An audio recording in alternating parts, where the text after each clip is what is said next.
Romeo के नाम चिट्ठी। अध्याय 1। मैं पौलुस, जो यीशु मसीह का एक दास हूं, तुम्हें ये चिट्ठी लिख रहा हूं।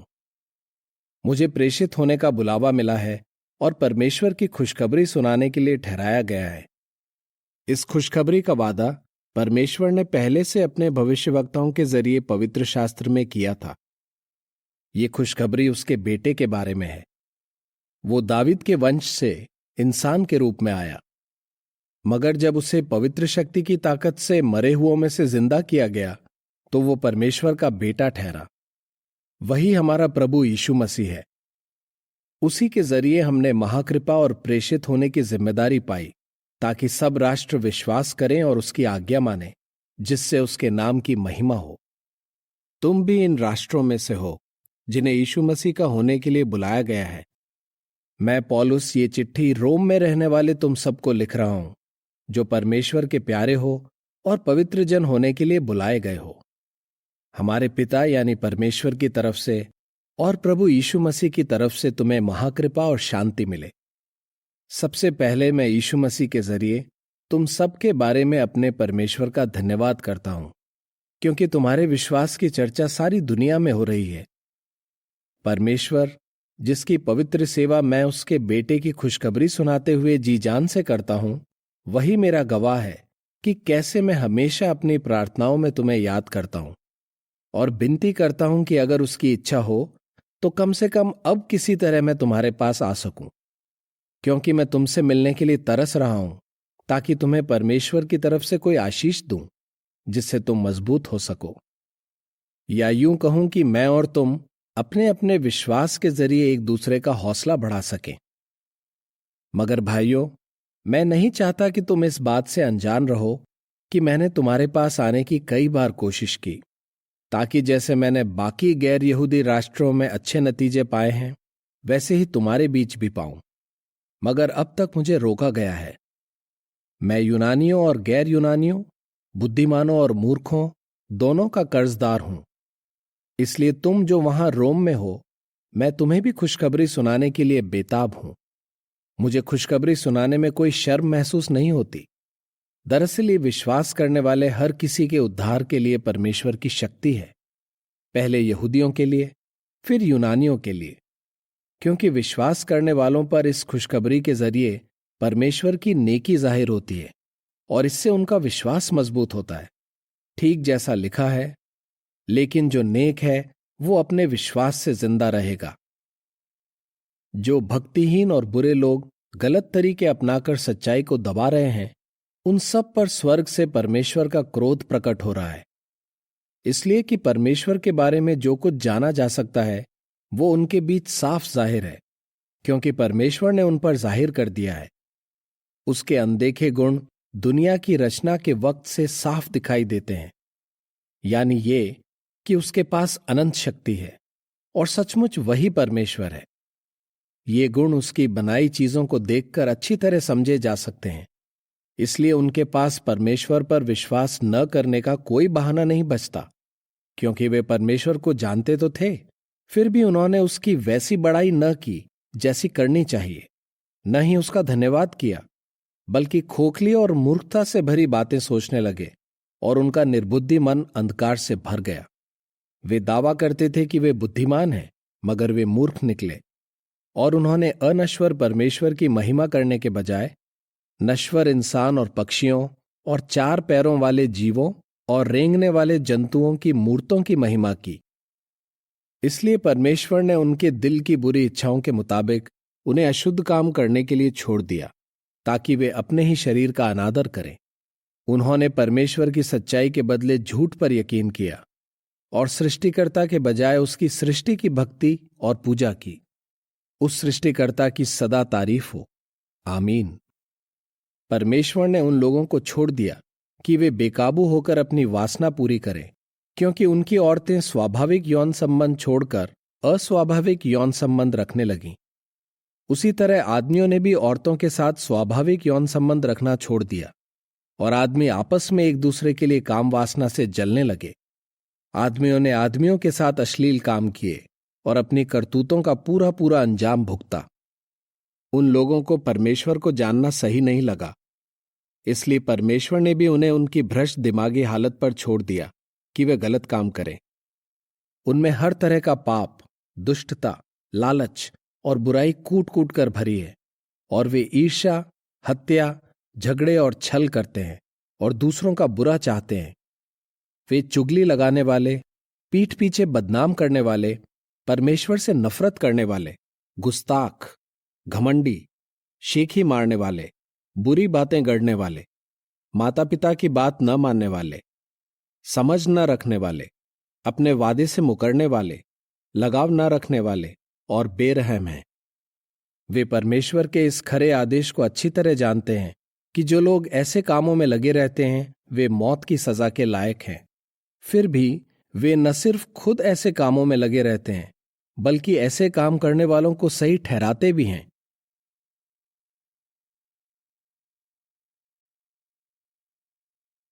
अध्याय 2। अरे दोष लगाने वाले, तू चाहे जो भी हो, अगर तू दूसरे पर दोष लगाता है तो तू खुद को भी सही नहीं ठहरा सकता। जब तू दूसरे को दोषी ठहराता है तो खुद भी सजा के लायक ठहरता है, क्योंकि तू जिन कामों के लिए दूसरे को दोषी ठहराता है खुद भी वही काम करता रहता है। हम जानते हैं कि परमेश्वर का न्याय सच्चा है और जो इन कामों में लगे रहते हैं वो उन्हें सजा देगा। लेकिन हे इंसान, तू जो ऐसे काम करने वालों को दोषी ठहराता है मगर खुद इन्हीं कामों में लगा रहता है, क्या तू ये सोच बैठा है कि तू परमेश्वर से सजा पाने से बच जाएगा? क्या तू परमेश्वर की कृपा और उसके बर्दाश्त करने और सब्र से पेश आने के गुण को तुच्छ समझ रहा है? क्या तू नहीं जानता कि परमेश्वर तुझ पर कृपा करके तुझे पश्चाताप की तरफ ले जाने की कोशिश कर रहा है? मगर तू ढीठ हो चुका है और तेरा दिल पश्चाताप करने को तैयार नहीं। इस तरह तू परमेश्वर के क्रोध के उस दिन के लिए क्रोध जमा कर रहा है जब वो अपने नेक स्तरों के मुताबिक न्याय करेगा। वो हरेक को उसके कामों के हिसाब से बदला देगा।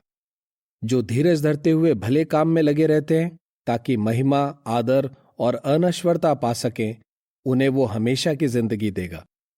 मगर जो झगड़ालू हैं और सच्चाई को मानने के बजाय दुष्ट काम करते हैं, उन पर उसका क्रोध और गुस्सा भड़केगा। ऐसा हर इंसान जो बुरे कामों में लगा रहता है, उस पर संकट और मुसीबतें आएंगी, पहले यहूदियों पर और फिर गैर यहूदियों पर भी।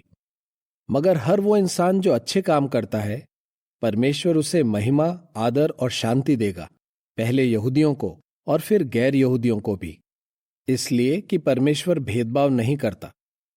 वे सभी जिन्होंने परमेश्वर का कानून न होते हुए पाप किया, वे बिना कानून के ही मिट जाएंगे। मगर जिन्होंने कानून के अधीन होते हुए भी पाप किया, उनका न्याय कानून के हिसाब से होगा, क्योंकि परमेश्वर के सामने कानून को बस सुनने वाले नहीं, मगर कानून पर चलने वाले नेक ठहराए जाएंगे। राष्ट्रों के लोगों के पास भले ही परमेश्वर का कानून नहीं है, फिर भी जब वे अपने स्वभाव से उसे मानते हैं तो कानून न होते हुए भी वे कानून के मुताबिक चलते हैं। वे दिखाते हैं कि कानून की बातें उनके दिलों में लिखी हुई हैं और उनके साथ साथ उनका ज़मीर भी गवाही देता है, और उनकी खुद की सोच उन्हें या तो कसूरवार ठहराती है या बेकसूर। ऐसा उस दिन होगा जब परमेश्वर मसीह यीशु के जरिए इंसानों की छिपी हुई बातों का न्याय करेगा, और ये न्याय उस खुशखबरी के मुताबिक किया जाएगा जो मैं सुना रहा हूं। अगर तू यहूदी कहलाता है और तुझे परमेश्वर के कानून पर भरोसा है और तू परमेश्वर के साथ अपने रिश्ते पर गर्व करता है और जानता है कि उसकी इच्छा क्या है, और तुझे कानून सिखाया गया है जिस वजह से तू उत्तम से उत्तम बातों की समझ रखता है, तुझे पक्का यकीन है कि तू अंधों को राह दिखाने वाला और अंधकार में रहने वालों के लिए रोशनी है। तू मूर्खों को सुधारने वाला और नादानों को सिखाने वाला गुरु है, और कानून में पाए जाने वाले ज्ञान और सच्चाई के बुनियादी ढांचे की समझ रखता है। तो तू जो दूसरे को सिखाता है, क्या खुद को नहीं सिखाता? क्या तू जो प्रचार करता है कि चोरी न करना, खुद चोरी करता है? तू जो कहता है कि व्यभिचार न करना, क्या तू खुद ऐसा करता है? तू जो मूर्तियों से घिन करता है, क्या तू खुद मंदिरों को लूटता है? तू जो कानून पर घमंड करता है, क्या तू खुद कानून के खिलाफ जाकर परमेश्वर का अनादर करता है? क्योंकि लिखा है, तुम्हारी वजह से राष्ट्रों के बीच परमेश्वर के नाम की बदनामी हो रही है। तेरे लिए खतना तभी फायदेमंद होगा जब तू कानून को मानता हो, लेकिन अगर तू कानून तोड़ता है तो तेरा खतना खतना न होने के बराबर है। इसलिए अगर एक इंसान खतना रहित होते हुए भी कानून में बताई परमेश्वर की मांगे पूरी करता है, तो क्या उसका खतना न होना खतना होने के बराबर नहीं समझा जाएगा? वो इंसान जो शरीर से खतना रहित है, वो कानून पर चलकर तुझे दोषी ठहराता है, क्योंकि तेरे पास लिखित कानून है और तेरा खतना हुआ है, फिर भी तू कानून पर नहीं चलता।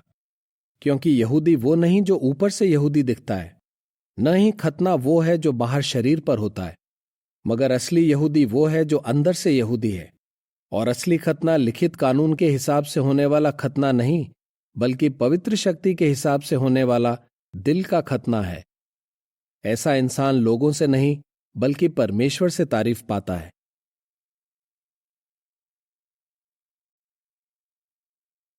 अध्याय 3। तो फिर एक इंसान का यहूदी होना क्यों फायदेमंद है, या खतने का क्या फायदा? बहुत फायदे हैं। पहला तो ये कि यहूदियों को ही परमेश्वर के पवित्र वचन दिए गए थे, लेकिन अगर यहूदियों में से कुछ ने विश्वास नहीं किया तो क्या हुआ? क्या उनके विश्वास न करने से यह साबित होता है कि परमेश्वर विश्वास योग्य नहीं है? हरगिज नहीं। परमेश्वर हर हाल में सच्चा साबित होता है, चाहे हर इंसान झूठा साबित हो, जैसा कि लिखा भी है, ताकि तू जो बोलता है वो सही साबित हो और तू अपना मुकदमा जीत जाए। कुछ लोगों का कहना है कि हम बुरे काम करके ये दिखा रहे हैं कि परमेश्वर कितना नेक है। अगर उनकी बात सही है तो क्या परमेश्वर उन्हें सजा देकर अन्याय नहीं कर रहा? मैं एक इंसान के नजरिए से बोल रहा हूं। नहीं, वो अन्याय नहीं कर सकता। अगर ऐसा हो तो वो पूरी दुनिया का न्याय कैसे करेगा? लेकिन अगर मेरे झूठ बोलने से यह साफ दिखता है कि परमेश्वर कितना सच्चा है और उसकी महिमा होती है, तो फिर परमेश्वर मुझे क्यों पापी ठहराता है? फिर तो हम भी क्यों ना कहें, चलो हम बुराई करें कि भलाई निकल कर सामने आए। जैसा कि कुछ लोग हम पर झूठा इल्जाम लगाते हैं कि हम यही सिखाते हैं। ऐसे लोग न्याय के हिसाब से ठीक सजा पाएंगे। तो फिर हम क्या कहें? क्या हम यहूदी दूसरों से बढ़कर हैं? हरगिज नहीं, क्योंकि हम पहले ही ये साबित कर चुके हैं कि यहूदी और गैर यहूदी सभी पाप के अधीन हैं। ठीक जैसा लिखा है, कोई भी इंसान नेक नहीं, एक भी नहीं। ऐसा कोई नहीं जो जरा भी अंदरूनी समझ रखता हो, ऐसा कोई नहीं जो परमेश्वर की खोज करता हो। सभी इंसान सही राह से हट गए हैं, वे सब के सब बेकार हो गए हैं। कोई भी भलाई नहीं करता, एक भी नहीं। उनका गला एक खुली कब्र है, वे अपनी जबान से छलते हैं। उनके होठों के पीछे सांपों का जहर है। उनका मुंह दूसरों को कोसने वाली कड़वी बातों से भरा रहता है। उनके पैर खून बहाने के लिए फुर्ती करते हैं। दूसरों को बर्बाद करना और दुख देना ही उनका काम है, और वे अमन की राह पर चलना जानते ही नहीं। उनकी आंखों में परमेश्वर का जरा भी डर नहीं। हम जानते हैं कि कानून की सारी बातें उनसे कही गई हैं जो कानून के अधीन है, ताकि हर इंसान का मुंह बंद किया जा सके और सारी दुनिया परमेश्वर से सजा पाने के लायक ठहरे। क्योंकि कानून में बताए कामों के आधार पर कोई भी इंसान परमेश्वर के सामने नेक नहीं ठहर सकता। वो इसलिए कि पाप क्या है इसका सही सही ज्ञान कानून कराता है। मगर अब यह जाहिर किया गया है कि कानून को माने बिना एक इंसान परमेश्वर की नजर में नेक ठहर सकता है, जैसा कानून और भविष्यवक्ताओं की किताबें भी गवाही देती हैं। हां, यीशु मसीह पर विश्वास करने से एक इंसान परमेश्वर की नजर में नेक ठहर सकता है। विश्वास करने वाले सभी इंसान नेक ठहर सकते हैं, और इसमें कोई भेदभाव नहीं, इसलिए कि सबने पाप किया है और वे परमेश्वर के शानदार गुण दिखाने में नाकाम रहे हैं। मगर ये परमेश्वर की महाकृपा है कि वो हमें नेक ठहराता है, और ये उसका मुफ्त वरदान है।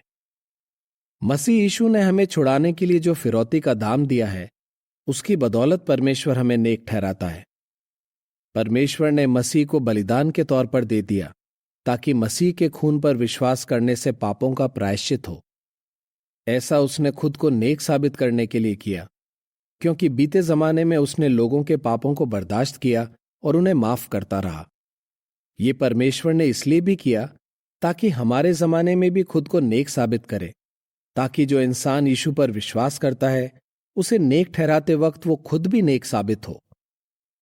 तो क्या घमंड करने की कोई वजह रही? नहीं, कोई वजह नहीं रही। किस कानून पर घमंड करें? उस कानून पर जो कामों को अहमियत देता है? बिल्कुल नहीं, बल्कि विश्वास के कानून पर।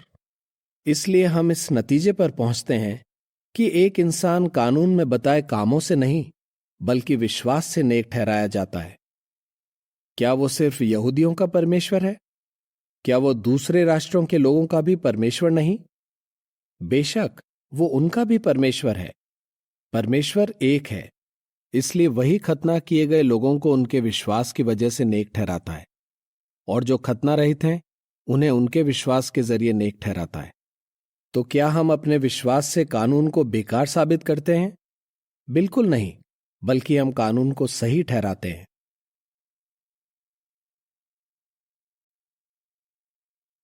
अध्याय 4। जब ऐसा है तो हम क्या कहें? हमारे पुरखे अब्राहम ने क्या पाया था?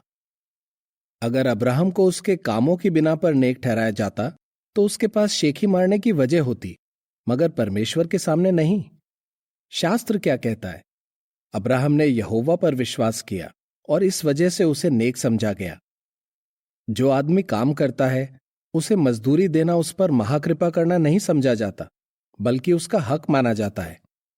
दूसरी तरफ जो इंसान अपने कामों पर भरोसा करने के बजाय उस परमेश्वर पर विश्वास करता है जो पापी को नेक ठहराता है, उस इंसान को उसके विश्वास की वजह से नेक समझा जाता है।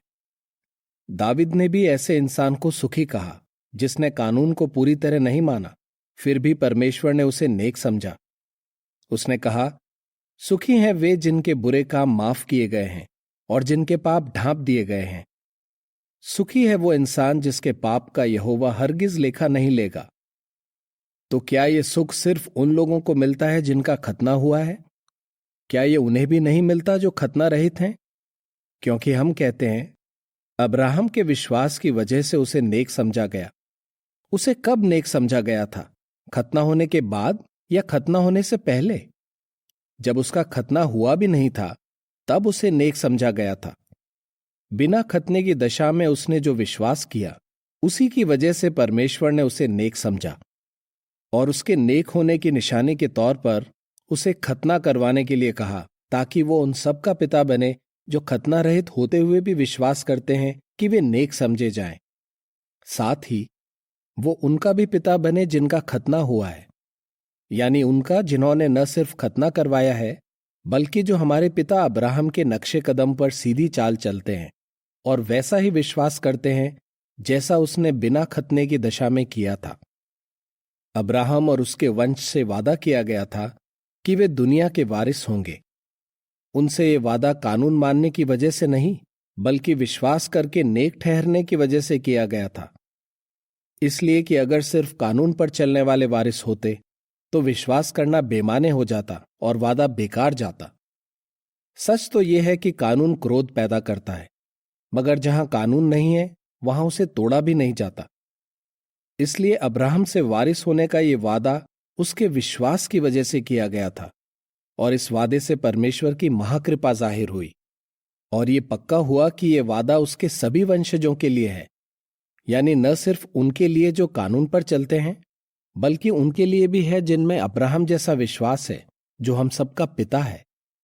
ये ठीक वैसा ही हुआ जैसा लिखा है, मैंने तुझे बहुत सी जातियों का पिता ठहराया है।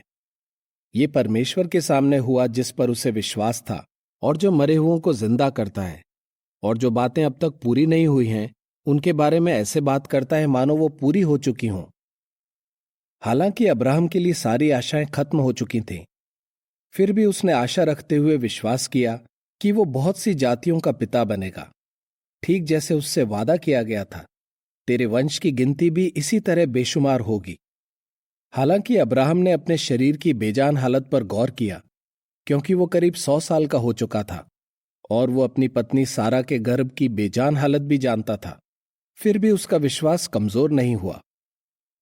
परमेश्वर के वादे की वजह से वो विश्वास की कमी से नहीं डगमगाया, बल्कि अपने विश्वास की वजह से शक्तिशाली साबित हुआ, और उसने परमेश्वर की महिमा की। उसे पूरा यकीन था कि जिस परमेश्वर ने वादा किया है वो उसे पूरा करने के काबिल भी है, तभी इस वजह से उसे नेक समझा गया। मगर शास्त्र में लिखी ये बात कि उसे समझा गया न सिर्फ उसके बारे में है बल्कि हमारे बारे में भी है। हमें भी नेक समझा जाएगा क्योंकि हम उस परमेश्वर पर विश्वास करते हैं जिसने हमारे प्रभु यीशु को मरे हुओं में से जिंदा किया। यीशु को हमारे गुनाहों की खातिर मौत के हवाले किया गया और हमें नेक ठहराने के लिए जिंदा किया गया।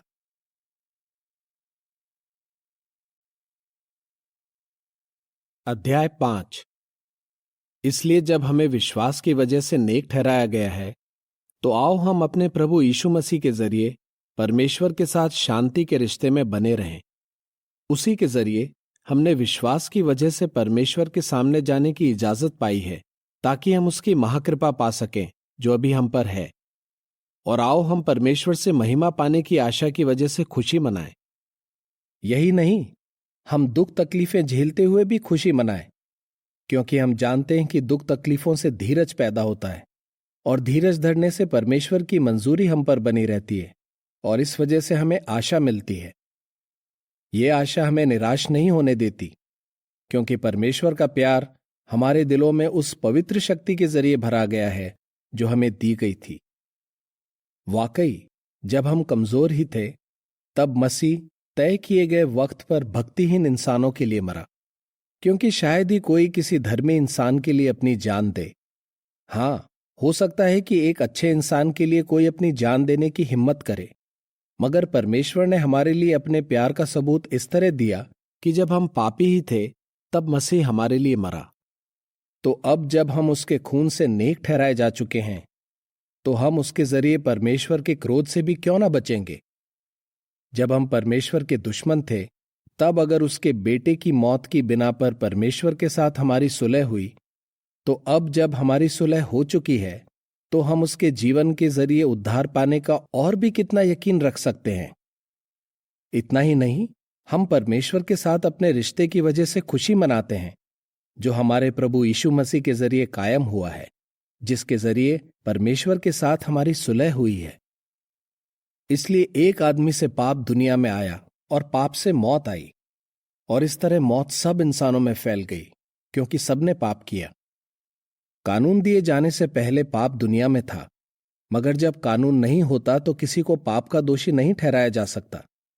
फिर भी मौत ने आदम से लेकर मूसा के समय तक राजा बनकर राज किया, उन पर भी जिन्होंने आदम की तरह कानून तोड़कर पाप नहीं किया था। आदम बिल्कुल उसी के जैसा था जो आने वाला था, मगर परमेश्वर का वरदान गुनाह जैसा नहीं। एक आदमी के गुनाह की वजह से बहुत लोग मर गए, मगर परमेश्वर की महाकृपा और उसके मुफ्त वरदान से बहुतों को बेहिसाब फायदे मिले। ये मुफ्त वरदान महाकृपा के साथ एक आदमी यीशु मसीह के जरिए दिया गया। मुफ्त वरदान से मिलने वाले फायदे एक आदमी के पाप के अंजामों जैसे नहीं हैं, इसलिए कि एक गुनाह की वजह से ये सजा मिली कि इंसान दोषी ठहरे, मगर बहुत से गुनाहों के बाद जो वरदान मिला उसकी वजह से इंसानों को नेक ठहराया जाता है। जब एक आदमी के गुनाह की वजह से मौत ने राजा बनकर राज किया है, तो जो लोग महाकृपा और नेक ठहरने का मुफ्त वरदान बहुतायत में पाते हैं, वे एक व्यक्ति यानी यीशु मसीह के जरिए जरूर जीवन पाएंगे और राजा बनकर राज करेंगे। इसलिए जैसे एक गुनाह का अंजाम यह हुआ कि सब किस्म के लोग सजा के लायक ठहरे, वैसे ही एक नेक काम का नतीजा यह हुआ कि सब किस्म के लोग नेक ठहराए जाते हैं ताकि जीवन पाएं। और जैसे एक आदमी की आज्ञा तोड़ने से बहुत लोग पापी ठहरे, उसी तरह एक आदमी की आज्ञा मानने से बहुत लोग नेक ठहरेंगे। फिर कानून आया जिसने गुनाहों को और भी बढ़कर जाहिर किया, मगर जहां पाप बढ़ा वहां महाकृपा और भी बहुतायत में हुई। किस लिए? ताकि जैसे पाप ने मौत के साथ राजा बनकर राज किया, वैसे ही महाकृपा भी नेकी के जरिए राजा बनकर राज करे, जिससे हमारे प्रभु यीशु मसीह के जरिए हमेशा की जिंदगी मिले।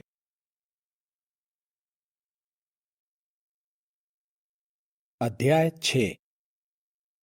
तो अब हम क्या कहें? क्या हम पाप करते रहें ताकि और भी ज्यादा महाकृपा पाएं? हरगिज नहीं। जब हम पाप के लिए मर चुके तो फिर आगे हम उसमें कैसे जीते रह सकते हैं? या क्या तुम नहीं जानते कि हम सभी ने, जिन्होंने मसीह यीशु में बपतिस्मा पाया है, उसकी मौत में भी बपतिस्मा पाया है? इसलिए उसकी मौत में बपतिस्मा पाने से हम भी उसके साथ दफन किए गए, ताकि जैसे पिता की महिमा से भरी शक्ति से मसीह को मरे हुओं में से जिंदा किया गया, वैसे ही हम भी एक नया जीवन जिए। जब हम उसके जैसी मौत मरकर उसके साथ एक हुए हैं, तो उसकी तरह जिंदा होकर भी उसके साथ एक होंगे, क्योंकि हम जानते हैं कि हमारी पुरानी शख्सियत उसके साथ काठ पर ठोक दी गई, ताकि हमारे पापी शरीर का हम पर अधिकार खत्म हो जाए और अब से हम पाप के दास न रहें। इसलिए कि जो मर चुका है वो अपने पाप से छूट गया है। यही नहीं, अगर हम मसीह के साथ मर चुके हैं तो हमें यकीन है कि हम उसके साथ जिएंगे भी, इसलिए कि हम जानते हैं कि मसीह, जिसे मरे हुओं में से जिंदा किया गया है, दोबारा नहीं मरेगा। अब मौत का उस पर कोई अधिकार नहीं, इसलिए कि मसीह जो मौत मरा वो पाप को मिटाने के लिए था, और वो एक ही बार मरा ताकि दोबारा न मरना पड़े। लेकिन वो जो जीवन जीता है वो परमेश्वर के लिए जीता है। इसी तरह तुम भी ये समझो कि तुम पाप के लिए तो मर गए हो, मगर मसीह यीशु के जरिए परमेश्वर के लिए जी रहे हो। इसलिए तुम पाप को अपने नश्वर शरीर में राजा बनकर राज मत करने दो, और शरीर की इच्छाओं के गुलाम बनकर उसकी मत मानो। न ही अपने शरीर को बुराई के हथियार बनने के लिए पाप के हवाले करते रहो। इसके बजाय मरे हुओं में से जिंदा किए गए लोगों के नाते खुद को परमेश्वर को सौंप दो। साथ ही अपने शरीर को नेकी के हथियार बनने के लिए परमेश्वर के हवाले कर दो। अब पाप तुम्हारा मालिक न हो, क्योंकि तुम कानून के अधीन नहीं बल्कि महाकृपा के अधीन हो। तो अब हम क्या कहें? क्या हम इस वजह से पाप करें कि हम कानून के अधीन नहीं बल्कि महाकृपा के अधीन हैं? हरगिज नहीं। क्या तुम नहीं जानते कि अगर तुम किसी की आज्ञा मानने के लिए खुद को गुलामों की तरह उसके हवाले करते हो तो उसी के गुलाम बन जाते हो? फिर चाहे पाप के गुलाम जिससे मौत मिलती है, या आज्ञा मानने के गुलाम जिससे नेक ठहराया जाता है। मगर परमेश्वर का धन्यवाद हो कि तुम जो कभी पाप के गुलाम थे, अब दिल से उस शिक्षा के आज्ञाकारी बने जिसके सांचे के हवाले तुम्हें किया गया था। हां, तुम्हें पाप से आजाद किया गया था, इसलिए तुम नेकी के दास बने। मैं आसान शब्दों में तुमसे बात कर रहा हूं, क्योंकि तुम्हारे अंदर इंसानी कमजोरी है। जैसे एक वक्त पर तुमने अपने अंगों को अशुद्ध और दुष्ट कामों का गुलाम बना लिया था ताकि दुष्टता करो, उसी तरह अब तुम अपने अंगों को नेकी के दास बना दो ताकि तुम पवित्र काम करो। क्योंकि जब तुम पाप के गुलाम थे तो नेकी के बंधनों से आजाद थे। तो फिर उस वक्त तुम कैसे फल पैदा करते थे? तुम ऐसे काम करते थे जिनके बारे में सोचकर आज तुम्हें शर्म आती है। ऐसे कामों से अंत में मौत मिलती है। मगर अब तुम पाप से आजाद किए गए हो और परमेश्वर के दास बन गए हो, इसलिए तुम पवित्रता के फल पैदा कर रहे हो, जिससे अंत में हमेशा की जिंदगी मिलती है। क्योंकि पाप जो मजदूरी देता है वो मौत है, मगर परमेश्वर जो तोहफा देता है वो हमारे प्रभु मसीह यीशु के जरिए हमेशा की जिंदगी है।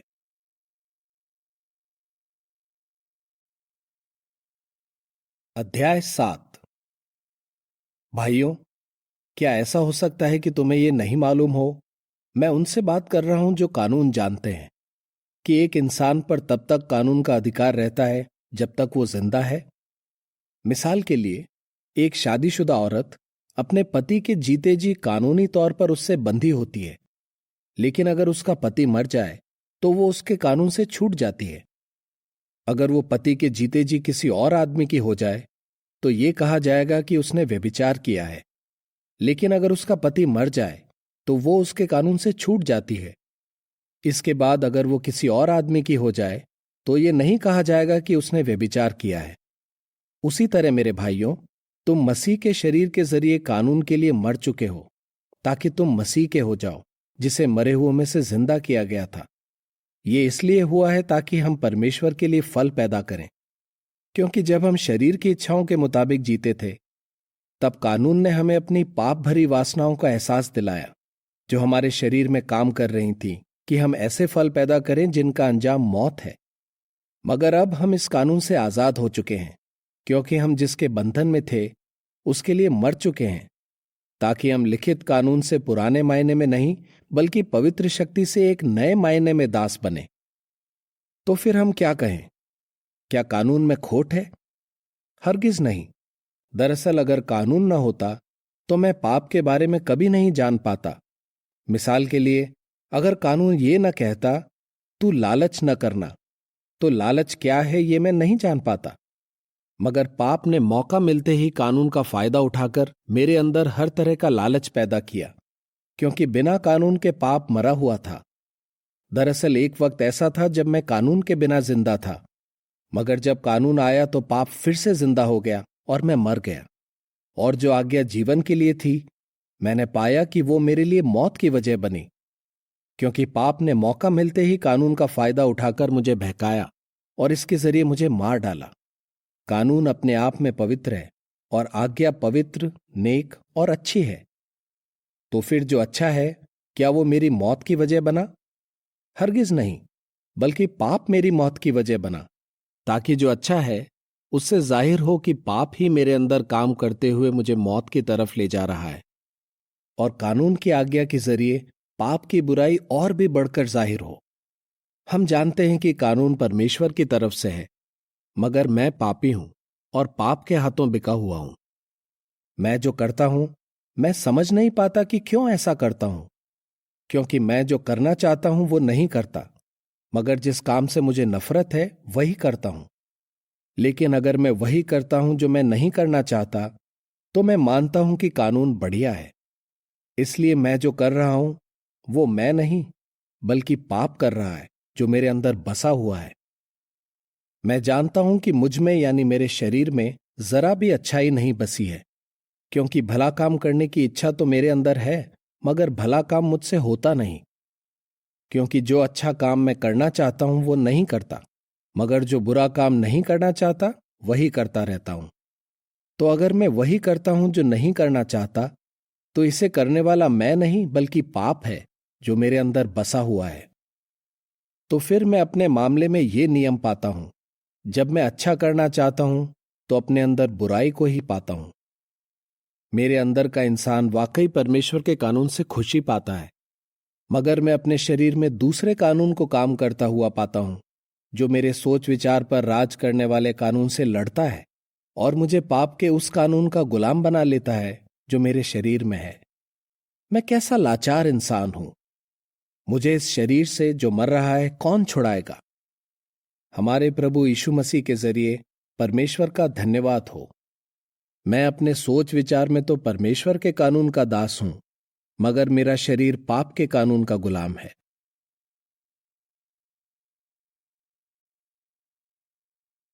अध्याय 8। इसलिए जो मसीह यीशु के साथ एकता में हैं, उन्हें दोषी नहीं ठहराया जाता, क्योंकि पवित्र शक्ति के कानून ने, जो मसीह यीशु में जीवन देता है, तुम्हें पाप और मौत के कानून से आजाद कर दिया है। पापी इंसानों की वजह से कानून कमजोर पड़ गया, इसलिए कानून जो काम नहीं कर पाया वो परमेश्वर ने किया। परमेश्वर ने अपने बेटे को इंसान के रूप में भेजा ताकि वो पाप को मिटाए, और इस तरह उसने शरीर में पाप को दोषी ठहराया, ताकि हम, जो शरीर के मुताबिक नहीं बल्कि पवित्र शक्ति के मुताबिक चलते हैं, कानून की उचित मांगें पूरी कर सकें। जो शरीर के मुताबिक जीते हैं वे शरीर की बातों पर ध्यान लगाते हैं, मगर जो पवित्र शक्ति के मुताबिक जीते हैं वे पवित्र शक्ति की बातों पर ध्यान लगाते हैं। इसलिए कि शरीर की बातों पर ध्यान लगाने का मतलब मौत है, मगर पवित्र शक्ति की बातों पर ध्यान लगाने का मतलब जीवन और शांति है। इसलिए कि शरीर की बातों पर ध्यान लगाना परमेश्वर से दुश्मनी रखना है, क्योंकि शरीर न तो परमेश्वर के कानून के अधीन है न हो सकता है। इसलिए जो शरीर के मुताबिक चलते हैं वे परमेश्वर को खुश नहीं कर सकते। लेकिन अगर परमेश्वर की पवित्र शक्ति सचमुच तुम में वास करती है, तो तुम शरीर के मुताबिक नहीं बल्कि पवित्र शक्ति के मुताबिक चलते हो। लेकिन अगर किसी में मसीह का स्वभाव नहीं है तो वो मसीह का नहीं है। लेकिन अगर मसीह तुम्हारे साथ एकता में है, तो चाहे तुम्हारा शरीर पाप की वजह से मुर्दा है, फिर भी पवित्र शक्ति नेकी की वजह से तुम्हें जीवन देती है।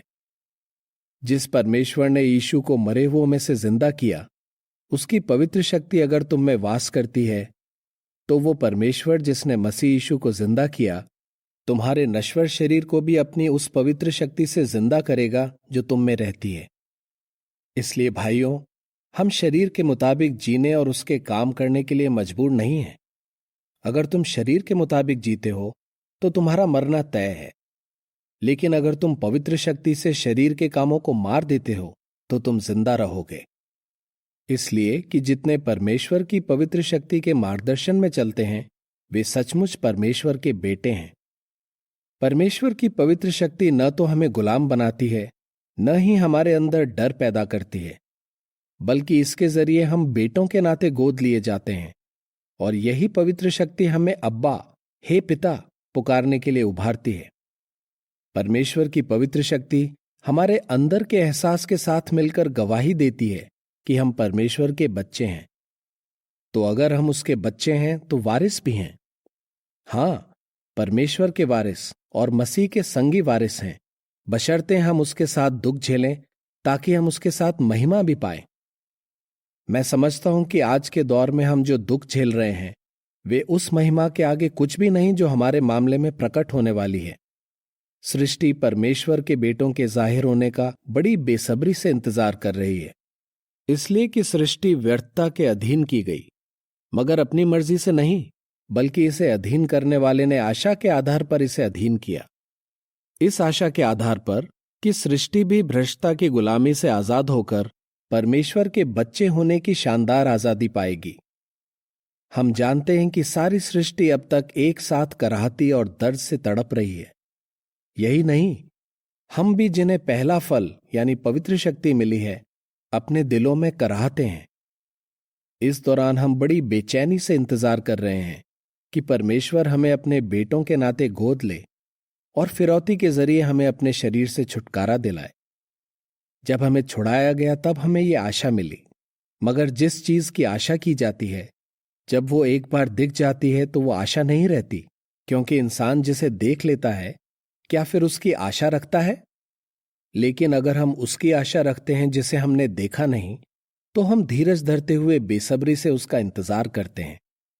इसके अलावा परमेश्वर की पवित्र शक्ति भी हमारी कमजोरी में हमारी मदद करती है, क्योंकि समस्या यह है कि जब हमें प्रार्थना करनी होती है तब हमें समझ नहीं आता कि हम प्रार्थना में क्या कहें, मगर पवित्र शक्ति खुद हमारी दबी हुई आहों के साथ हमारे लिए विनती करती है, और दिलों को जांचने वाला जानता है कि पवित्र शक्ति क्या कहना चाहती है, क्योंकि यह परमेश्वर की मर्जी के मुताबिक पवित्र जनों की खातिर गिड़गिड़ाकर विनती करती है।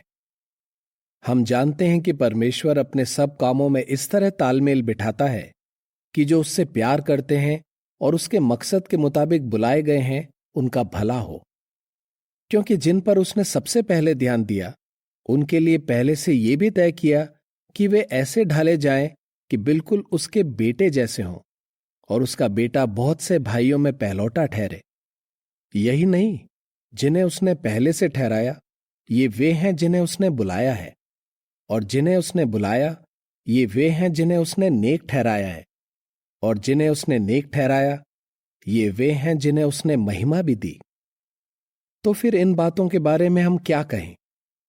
अगर परमेश्वर हमारी तरफ है तो कौन हमारे खिलाफ होगा? जब उसने हमारे लिए अपना बेटा तक दे दिया और उसे मौत के हवाले कर दिया, तो वो और उसका बेटा हम पर कृपा करके हमें बाकी सारी चीजें भी क्यों नहीं देंगे? परमेश्वर के चुने हुओं पर कौन इल्जाम लगा सकता है? उन्हें नेक ठहराने वाला तो परमेश्वर है। कौन उन्हें सजा के लायक ठहरा सकता है? कोई नहीं, क्योंकि मसीह यीशु ने अपनी जान दी। यही नहीं, उसे मरे हुओं में से जिंदा किया गया। वो परमेश्वर के दाएं हाथ बैठा है और वही हमारी खातिर विनती भी करता है। कौन हमें मसीह के प्यार से अलग कर सकता है? क्या संकट या दुख या जुल्म या भूख या नंगापन या खतरा या तलवार? ठीक जैसा लिखा है, तेरी खातिर हम दिन भर मौत का सामना करते हैं। हमारी हालत उन भेड़ों जैसी है जिन्हें हलाल किया जाएगा। इसके बजाय जिसने हमसे प्यार किया, हम उसकी मदद से इन सारी मुसीबतों में शानदार जीत हासिल करते हैं, क्योंकि मुझे यकीन है कि न तो मौत, न जिंदगी, न स्वर्गदूत, न सरकारें, न आज की चीजें, न आने वाली चीजें, न कोई ताकत, न ऊंचाई, न गहराई, न ही कोई और सृष्टि हमें परमेश्वर के उस प्यार से अलग कर सकेगी जो हमारे प्रभु मसीह यीशु में है।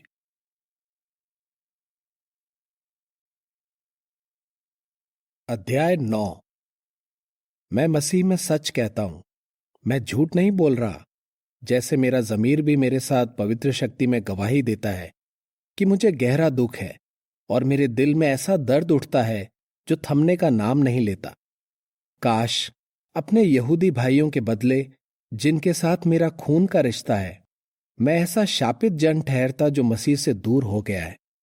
ये इस्राएली हैं जिन्हें बेटों के नाते गोद लिया गया था, उन्हीं को महिमा दी गई थी, उनके साथ करार किए गए थे और उन्हें कानून और पवित्र सेवा करने का सम्मान दिया गया था और उन्हीं से वादे किए गए थे।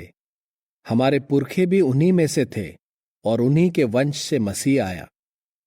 परमेश्वर जो सबके ऊपर है, हमेशा हमेशा के लिए उसकी तारीफ हो। आमीन। मगर इसका यह मतलब नहीं कि परमेश्वर का वचन नाकाम हो गया। दरअसल इस्राएल के वंश से निकलने वाले सभी लोग सचमुच इस्राएली नहीं हैं। न ही अब्राहम के वंशज होने की वजह से वे सभी असल में उसके बच्चे हैं। मगर जैसा लिखा है, तुझसे जिस वंश का वादा किया गया है वो इसहाक से आएगा। इसका मतलब यह है कि जो खून के रिश्ते से अब्राहम के बच्चे हैं, वे असल में परमेश्वर के बच्चे नहीं, बल्कि जो परमेश्वर के वादे के मुताबिक उसके बच्चे हैं, वे ही अब्राहम का वंश माने जाते हैं। क्योंकि परमेश्वर ने यह वादा किया था, मैं अगले साल इसी समय आऊंगा और सारा के एक बेटा होगा। मगर यह वादा सिर्फ उस वक्त ही नहीं, बल्कि तब भी किया गया था जब रिबका हमारे पुरखे इसहाक से गर्भवती हुई और उसके गर्भ में जुड़वां बच्चे थे।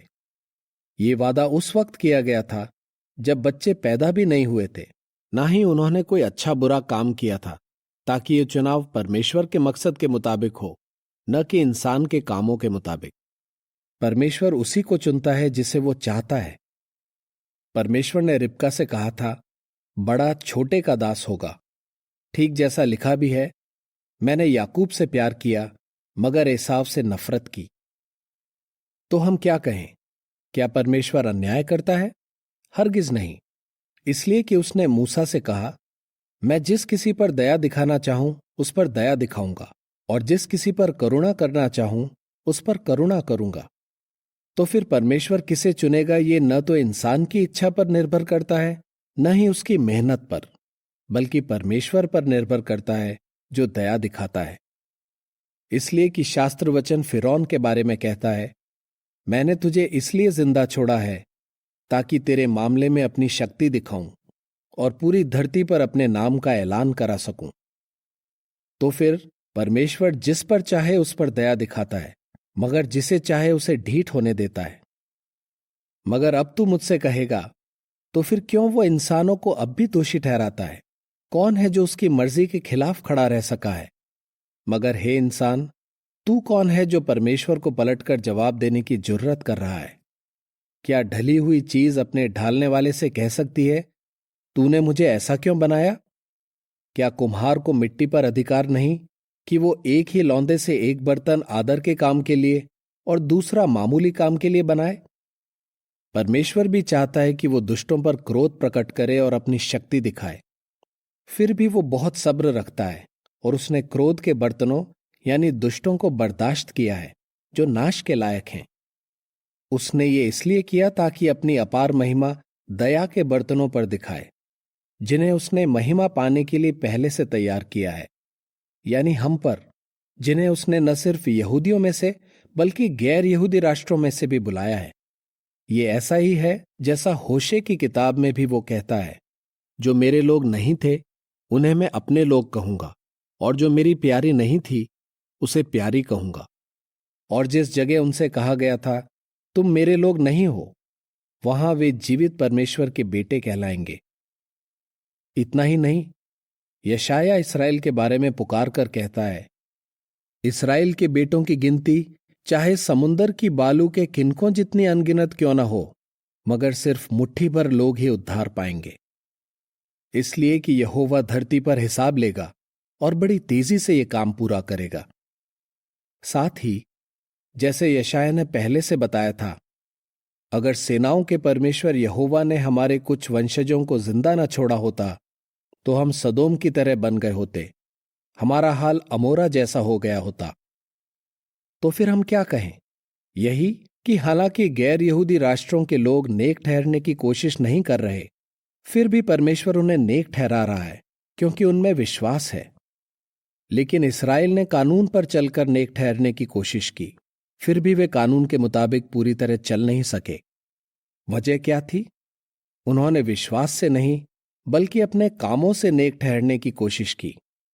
उन्होंने ठोकर खिलाने वाले पत्थर से ठोकर खाई, जैसा लिखा भी है, देख, मैं सिय्योन में ठोकर खिलाने वाला पत्थर और ठेस पहुंचाने वाली चट्टान रखता हूं, मगर जो उस पर विश्वास करता है वो निराश नहीं होगा।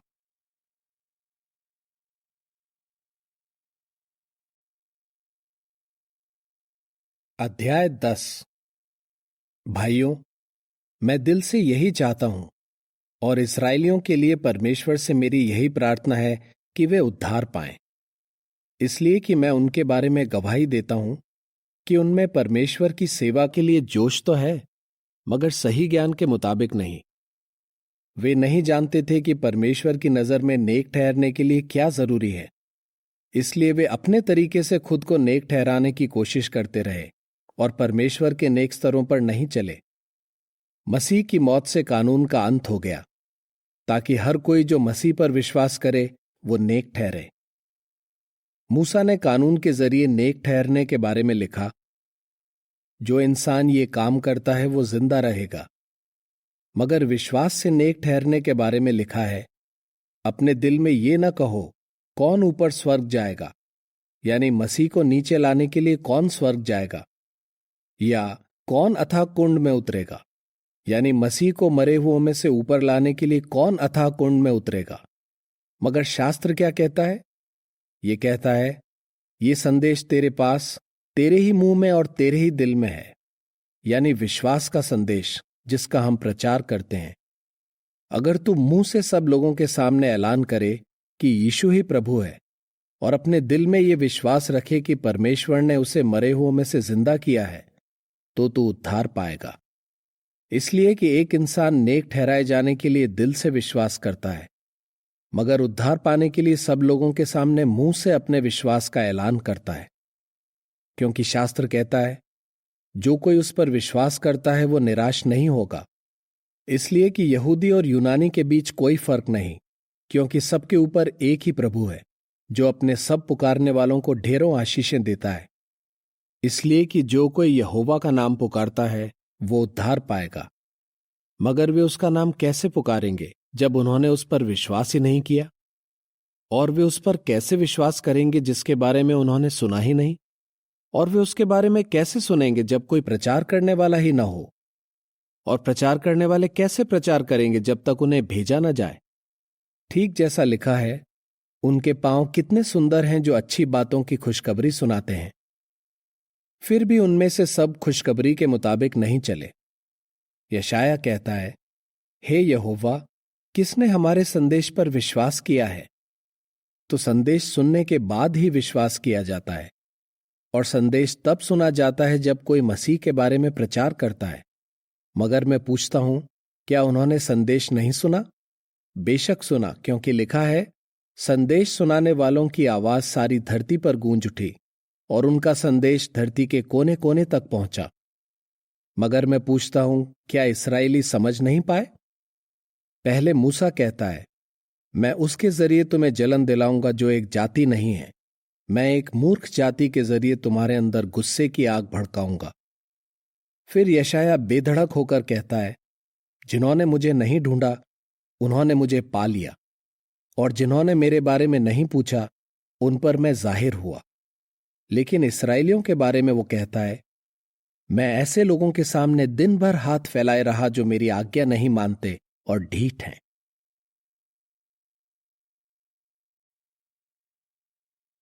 अध्याय 11।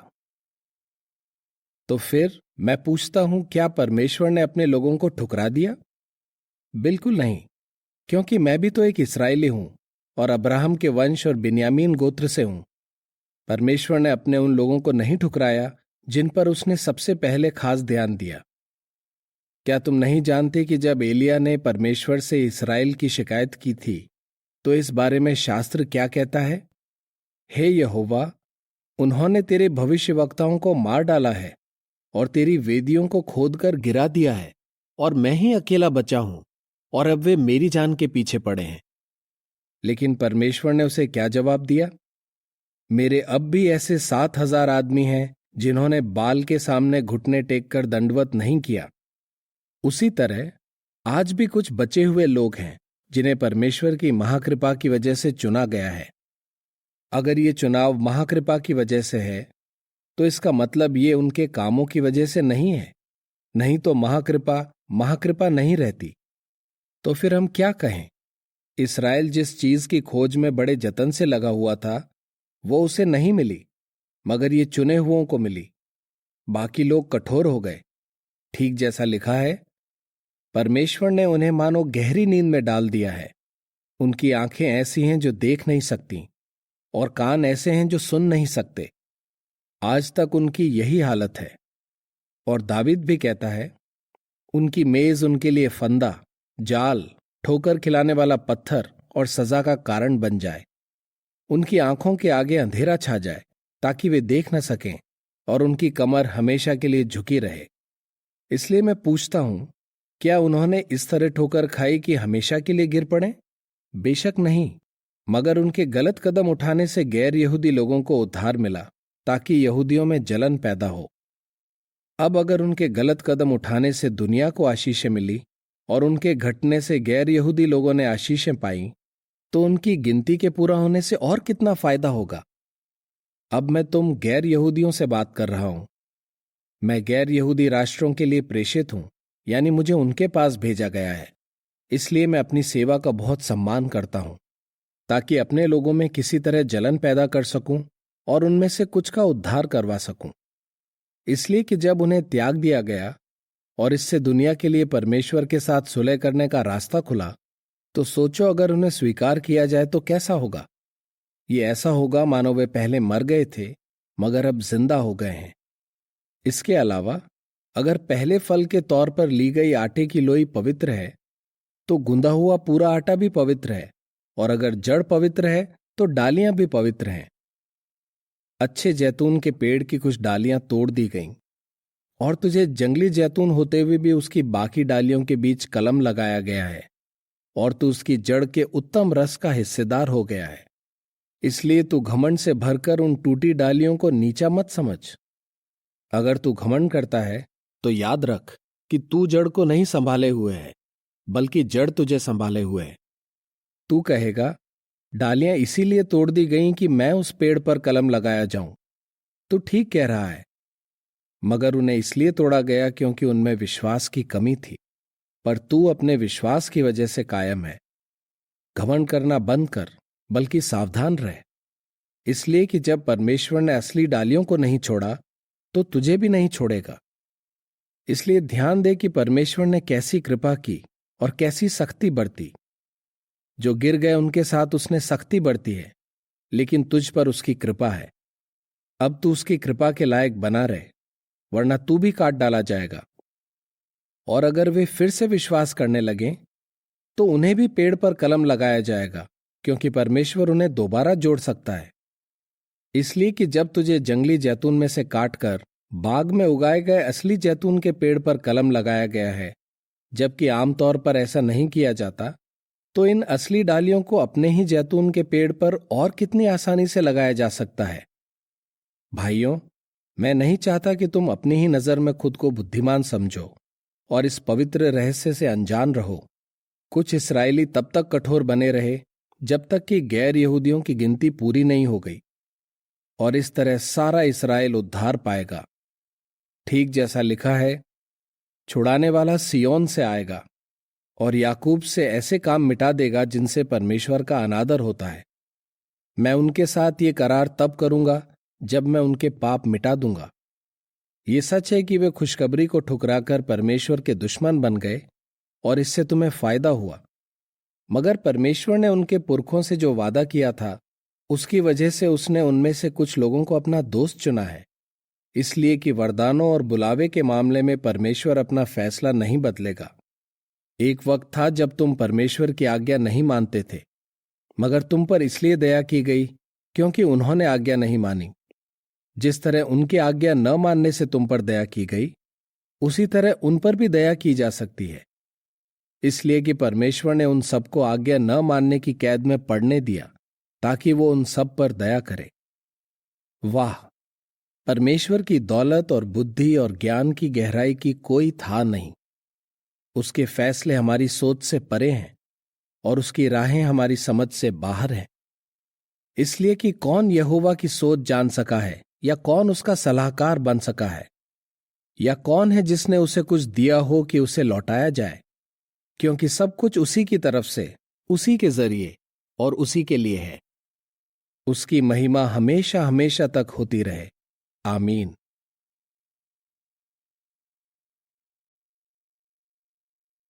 अध्याय 12। इसलिए भाइयों, मैं तुम्हें परमेश्वर की करुणा का वास्ता देकर तुमसे गुजारिश करता हूं कि तुम अपने शरीर को जीवित, पवित्र और परमेश्वर को भाने वाले बलिदान के तौर पर अर्पित करो।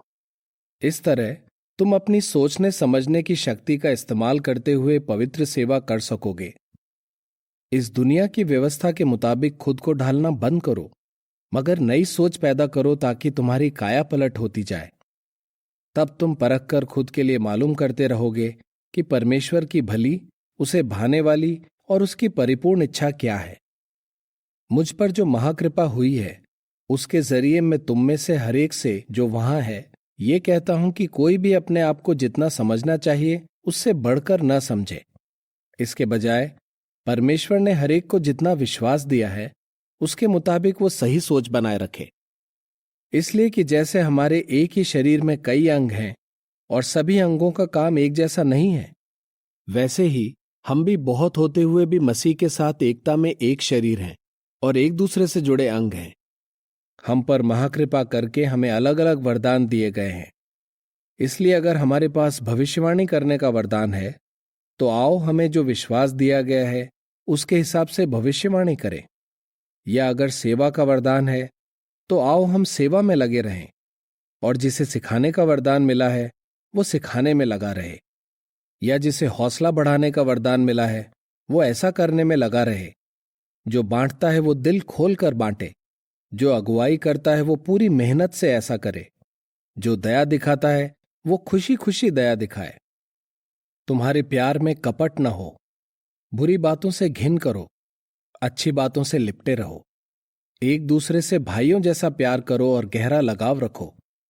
खुद आगे बढ़कर दूसरों का आदर करो। मेहनती बनो, आलसी मत हो। पवित्र शक्ति के तेज से भरे रहो। यहोवा के दास बनकर उसकी सेवा करो। अपनी आशा की वजह से खुशी मनाओ। मुसीबतों के वक्त में धीरज धरो। प्रार्थना में लगे रहो। पवित्र जनों की जरूरतें पूरी करने में हाथ बटाओ। मेहमान नवाजी करने की आदत डालो। जो तुम पर जुल्म करते हैं उनके लिए परमेश्वर से आशीष मांगते रहो। हां, आशीष मांगो, उन्हें शाप मत दो। खुशी मनाने वालों के साथ खुशी मनाओ, रोने वालों के साथ रो। दूसरों के बारे में वैसा ही नजरिया रखो जैसा तुम खुद के बारे में रखते हो। बड़ी बड़ी बातों के बारे में मत सोचो, बल्कि जिन बातों को छोटा और मामूली समझा जाता है उनमें लगे रहो। खुद को बड़ा बुद्धिमान मत समझो। किसी को भी बुराई का बदला बुराई से मत दो। ध्यान दो कि सबकी नजर में अच्छा क्या है और वही करो। जहां तक हो सके सबके साथ शांति बनाए रखने की पूरी कोशिश करो। प्यारे भाइयों, बदला मत लो बल्कि क्रोध को मौका दो, क्योंकि लिखा है, यहोवा कहता है, बदला लेना मेरा काम है, मैं ही बदला चुकाऊंगा। लेकिन अगर तेरा दुश्मन भूखा हो तो उसे खाना खिला, अगर वो प्यासा हो तो उसे पानी पिला, क्योंकि ऐसा करने से तू उसके सिर पर अंगारों का ढेर लगाएगा। बुराई से मत हारो, बल्कि भलाई से बुराई को जीतते रहो।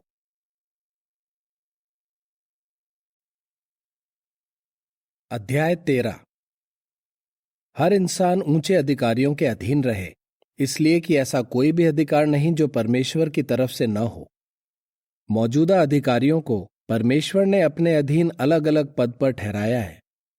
इसलिए जो अधिकार का विरोध करता है वो परमेश्वर के ठहराए इंतजाम के खिलाफ खड़ा होता है। जो इस इंतजाम के खिलाफ खड़े होते हैं वे सजा पाएंगे।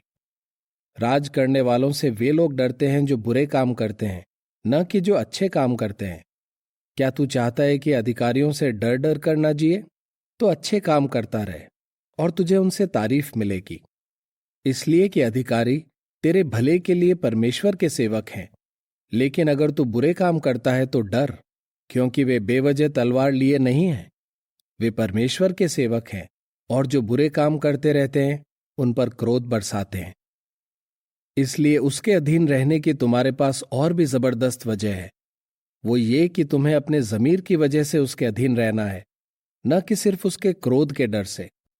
इसी वजह से तुम कर भी अदा करते हो, क्योंकि वे परमेश्वर के ठहराए जनसेवक हैं और इस सेवा में लगे रहते हैं। इसलिए जिसका जो हक बनता है वो उसे दो। जो कर की मांग करता है उससे कर चुकाओ। जो महसूल की मांग करता है उसे महसूल दो। जिससे डरना चाहिए उससे डरो, जिसे आदर देना चाहिए उसे आदर दो। प्यार के अलावा किसी भी बात में एक दूसरे के कर्जदार मत बनो, इसलिए कि जो दूसरों से प्यार करता है उसने सही मायनों में परमेश्वर के कानून को माना है। क्योंकि ये आज्ञाएं, तुम व्यभिचार न करना, तुम खून न करना, तुम चोरी न करना, तुम लालच न करना, और इनके साथ साथ जो भी आज्ञाएं हैं, सबका निचोड़ इस एक बात में पाया जाता है, अपने पड़ोसी से वैसे ही प्यार करना जैसे तुम खुद से करते हो। प्यार अपने पड़ोसी का बुरा नहीं करता, इसलिए प्यार करना सही मायनों में कानून को मानना है। ऐसा इसलिए भी करो क्योंकि तुम जानते हो कि कैसे वक्त में जी रहे हो। अब तुम्हारे लिए नींद से जाग उठने की घड़ी आ चुकी है, क्योंकि जब हम विश्वासी बने थे तब के मुकाबले आज हमारे उद्धार का वक्त और भी पास आ गया है। रात बहुत बीत चुकी है, दिन निकलने पर है। इसलिए आओ हम अंधकार के कामों को उतार फेंकें और रोशनी के हथियार बांध लें।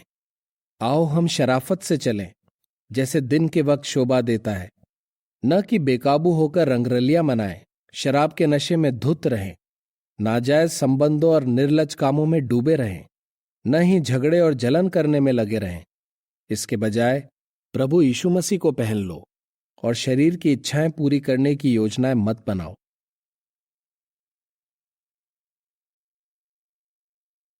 अध्याय 14। जिसका विश्वास कमजोर है उसे स्वीकार करो, मगर ये देखकर उसे गलत मत ठहराओ कि उसके विचार तुमसे अलग हैं। किसी को विश्वास है कि सब कुछ खाया जा सकता है, मगर जिसका विश्वास कमजोर है वो साग सब्जी खाता है। खाने वाला न खाने वाले को नीचा न समझे, वैसे ही नहीं खाने वाला उसे दोषी न ठहराए जो खाता है, क्योंकि परमेश्वर उसे स्वीकार करता है। तू कौन होता है दूसरे के सेवक को दोषी ठहराने वाला? वो खड़ा रहेगा या गिर जाएगा, इसका फैसला उसका मालिक करेगा। दरअसल उसे खड़ा किया जाएगा, क्योंकि यहोवा उसे खड़ा कर सकता है। कोई आदमी एक दिन को दूसरे दिन से बड़ा मानता है, तो दूसरा सभी दिनों को एक बराबर मानता है। हर एक इंसान वही करे जिसके बारे में उसे पूरा यकीन है। जो आदमी किसी दिन को खास मानता है वो यहोवा के लिए मानता है, और जो खाता है वो यहोवा के लिए खाता है, क्योंकि वो परमेश्वर को धन्यवाद देकर खाता है। और जो नहीं खाता वो यहोवा के लिए नहीं खाता, फिर भी वो परमेश्वर का धन्यवाद करता है। दरअसल हम में से कोई भी सिर्फ अपने लिए नहीं जीता और न ही कोई अपने लिए मरता है, क्योंकि अगर हम जीते हैं तो यहोवा के लिए जीते हैं, और अगर मरते हैं तो यहोवा के लिए मरते हैं। इसलिए चाहे हम जिएं या मरें, हम यहोवा ही के हैं। इसी वजह से मसीह ने अपनी जान दी और फिर जिंदा हुआ, ताकि वो मरे हुओं और जीवितों दोनों का प्रभु ठहरे। लेकिन तू अपने भाई को क्यों दोषी ठहराता है या अपने भाई को क्यों नीचा समझता है? हम सब परमेश्वर के न्यायासन के सामने खड़े होंगे, क्योंकि लिखा है, यहोवा ने कहा है, मैं अपने जीवन की शपथ खाकर कहता हूं, हर कोई मेरे सामने घुटने टेकेगा और हर कोई अपनी जबान से सबके सामने मान लेगा कि मैं ही परमेश्वर हूं।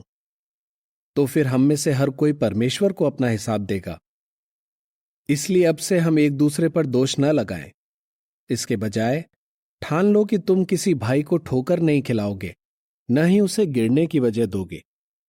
मैं जानता हूं और प्रभु यीशु में मुझे यकीन है कि कोई भी चीज अशुद्ध नहीं है, मगर जो उसे अशुद्ध समझता है उसके लिए वो चीज अशुद्ध है। अगर तेरे खाने की वजह से तेरे भाई को ठेस पहुंचती है तो तू अब प्यार की राह पर नहीं चल रहा। जिसके लिए मसीह ने अपनी जान दी है उसे तू अपने खाने की वजह से नाश मत कर। इसलिए तुम लोग जो अच्छा काम करते हो उसकी बदनामी मत होने दो। इसलिए कि परमेश्वर के राज का मतलब खाना पीना नहीं, बल्कि नेकी, शांति और वो खुशी है जो पवित्र शक्ति से मिलती है। जो कोई इस तरीके से मसीह का दास बनकर उसकी सेवा करता है उसे परमेश्वर स्वीकार करता है और वो इंसानों से भी तारीफ पाता है। तो आओ हम उन बातों में लगे रहें जिनसे शांति कायम होती है और एक दूसरे का हौसला मजबूत होता है। सिर्फ खाने की खातिर परमेश्वर के काम को बर्बाद मत करो। माना कि सब चीजें शुद्ध हैं, मगर ये तब नुकसानदेह हो जाती हैं जब एक इंसान का खाना दूसरे के लिए ठोकर की वजह बनता है। अच्छा तो यह है कि तू न मांस खाए न दाख मदिरा पिए, न ही ऐसा कुछ करे जिससे तेरे भाई को ठोकर लगे। इन मामलों में तेरा जो विश्वास है उसे परमेश्वर के सामने अपने तक रख। सुखी है वो इंसान जो किसी काम को सही समझता है और उसे करने के बाद खुद को दोषी नहीं ठहराता। लेकिन अगर उसके मन में शक है फिर भी वो खाता है तो वो दोषी ठहर चुका है, क्योंकि वो विश्वास से नहीं खाता। वाकई हर वो काम जो विश्वास से नहीं किया जाता पाप है।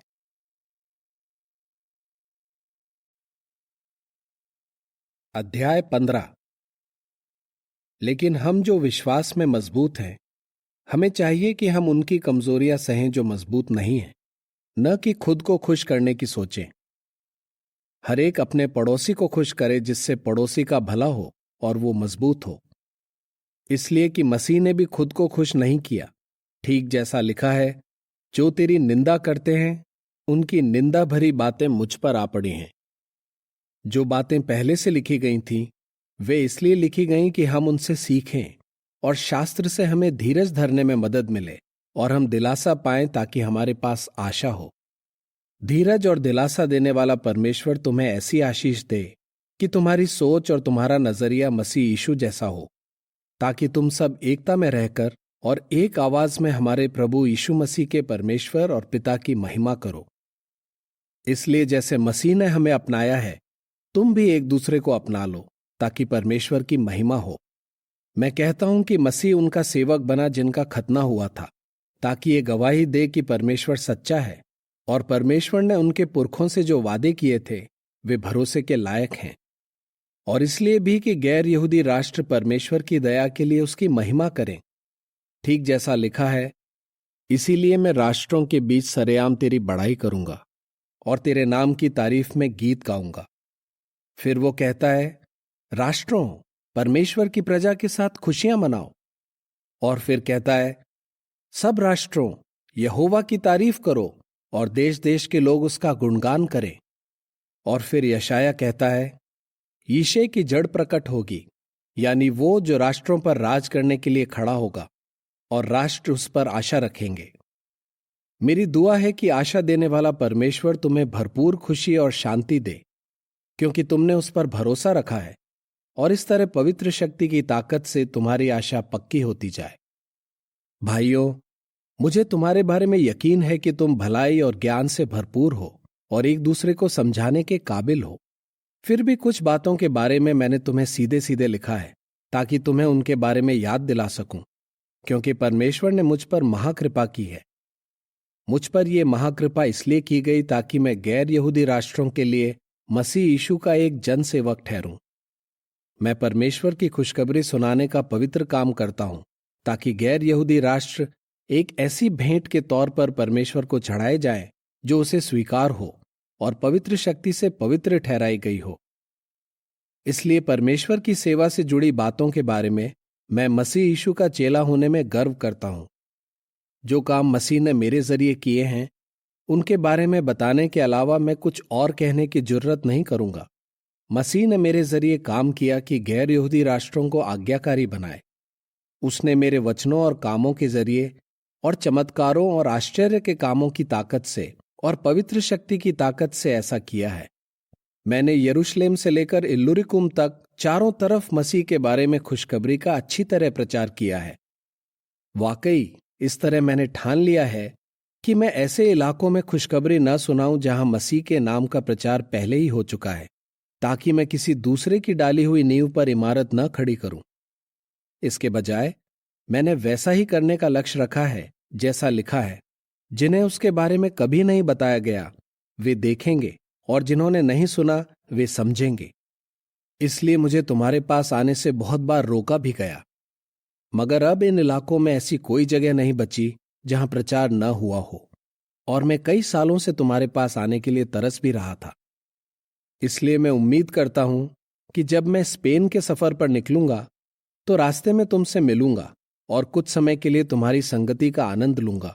फिर तुम कुछ दूर तक मुझे छोड़ने आओगे। लेकिन अभी मैं पवित्र जनों की सेवा करने के लिए यरूशलेम के सफर पर जाने वाला हूं। यरूशलेम के पवित्र जनों में जो गरीब हैं, उनके लिए मकिदुनिया और अखाया के रहने वालों ने अपनी संपत्ति में से खुशी खुशी दान दिया है। सच है कि उन्हें देने में खुशी मिली, और देखा जाए तो वे पवित्र जनों के कर्जदार थे, क्योंकि पवित्र जनों ने परमेश्वर से जो पाया था वो गैर यहूदी राष्ट्रों को भी दिया। इसलिए इनका भी फर्ज बनता है कि वे पवित्र जनों की खाने पहनने की जरूरतों के लिए दान देकर उनकी सेवा करें। इसलिए मैं ये काम पूरा करने और उन तक ये दान पहुंचाने के बाद तुम्हारे यहां से होता हुआ स्पेन जाऊंगा। और मैं जानता हूं कि जब मैं तुम्हारे पास आऊंगा तो मसीह की तरफ से भरपूर आशीष लेकर आऊंगा। अब मेरे भाइयों, हमारे प्रभु यीशु मसीह में तुम्हें जो विश्वास है और पवित्र शक्ति ने तुम में जो प्यार पैदा किया है, उस वजह से मैं तुम्हें बढ़ावा देता हूं कि मेरी तरह तुम भी दिलो जान से मेरे लिए परमेश्वर से प्रार्थना करते रहो कि परमेश्वर मुझे यहूदिया के अविश्वासियों के हाथों में पड़ने से बचाए और यरूशलेम के पवित्र जन मेरी सेवा स्वीकार करें, ताकि जब मैं परमेश्वर की मर्जी से खुशी खुशी तुम्हारे पास आऊं तो तुम्हारी संगति से तरोताजा हो जाऊं। दुआ करता हूं कि शांति देने वाला परमेश्वर तुम सबके साथ रहे। आमीन।